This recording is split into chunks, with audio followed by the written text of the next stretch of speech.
Now we're going to take a look phrase by phrase at Presto from Concerto in A minor by Antonio Vivaldi, transcribed by Beth Gottlieb, this year's 2 Mallets selection for All-State. We're going to start at the beginning, and a general rule for this piece is that and a general rule for phrasing, period, but in this piece is when the line ascends, you can get a little louder. When the line descends, you can get a little softer. One thing that I talked about in the main overview, which I'll reiterate here, is about Baroque style. Baroque style, to me, when I think about that, is I want to play expressively, but not overly dramatic. I want to keep a steady tempo. I don't want to do a lot of push and pull. And I want to try to play phrases and contours within the dynamic level that is given. I'm not going to be overly loud, overly aggressive, or big shifts of dynamics and tempo. Okay, that would be a romantic style, and we're doing the Baroque style, which is a more tempered kind of idea. So with that in mind, let's take a look at the beginning here. I'm going to keep my hands low to the keys. All right, that's going to be key. And like I said, as the line goes up, I'm going to crescendo a bit. When the line goes down, I'll diminuendo. Sounds like this. I'll go ahead and play it with the met.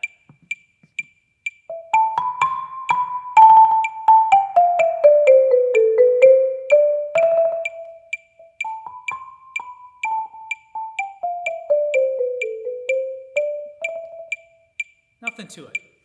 Want to make sure that you get a clear articulation on those rolls and play the contour.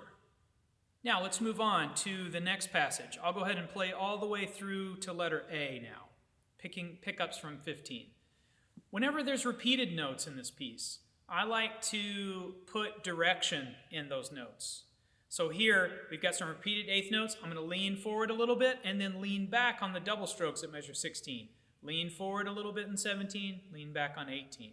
But I'm trying to create a longer line from 15 all the way to 20. All right, so it's a 1, 2, 3, a 4-bar phrase. All right, sounds something like this.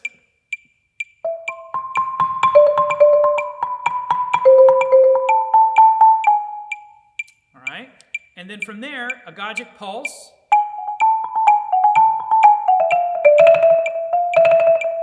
Here, what I'm trying to do with these sforzandos is play them like a long accent, all right?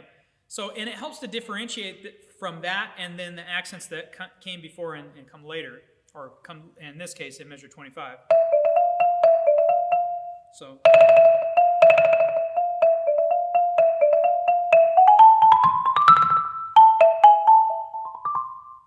And then we're into letter A. Hopefully that'll give you an idea of how to phrase that. Pretty straight ahead sticking there as well. I mentioned the double sticking in 16 and 18. At measure 20, I'm just doing alternating. Right, left, right, left, right, left, right, left, right, left.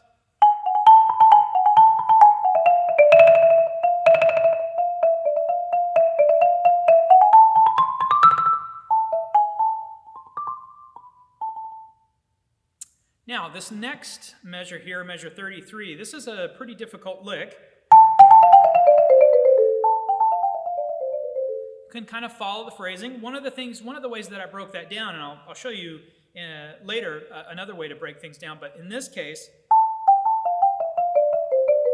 of course, I'm an advocate of practicing slowly. I'm a big believer in that. So, right at the beginning, you should be practicing slowly. I probably should have said that in the very first seconds of this video, all right? The only way that you're going to get this up to tempo is by learning it slowly and practicing slowly. That's how you get muscle memory.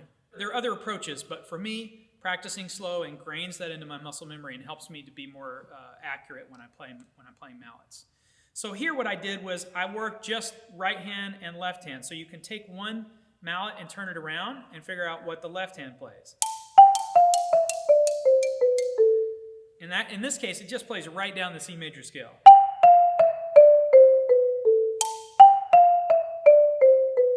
Then switch them around, see what the right hand plays.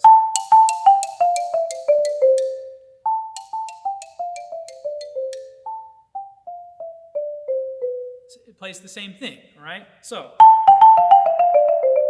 but if you can have one of those hands be like a check for your ear or for your eye or for both, then that'll help you to be more accurate. So I recommend doing that, breaking things down, hands separate, hands together, especially on these licks like that, where it's scalar and it's in that C major thing where there's no accidentals. All right, let's take a look now at this longer phrase from 37 to 44. Here I use, again, a Gottlieb pulse.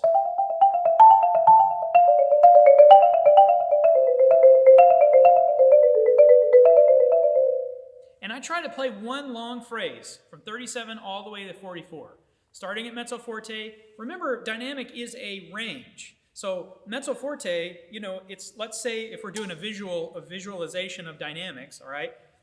Piano to mezzo piano to mezzo forte, okay?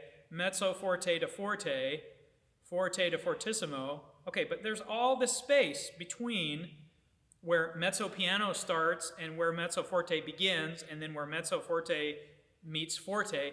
It's a range. Dynamics are not just like, here, this is forte and this is piano. I mean, we do that sometimes with, like in marching percussion, when we're defining, if we're defining, you know, playing at 9 inches or 3 inches, and that's really important in that idiom to do that. But here, you can't really do that.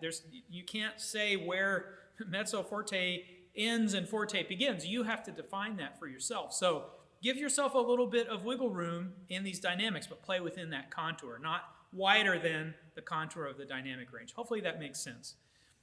At any rate, that's my approach here. I'm playing slightly louder, and then as these figures are sequenced, they are sequenced down, and I'm going to sequence them down slightly softer, all the way through measure 44.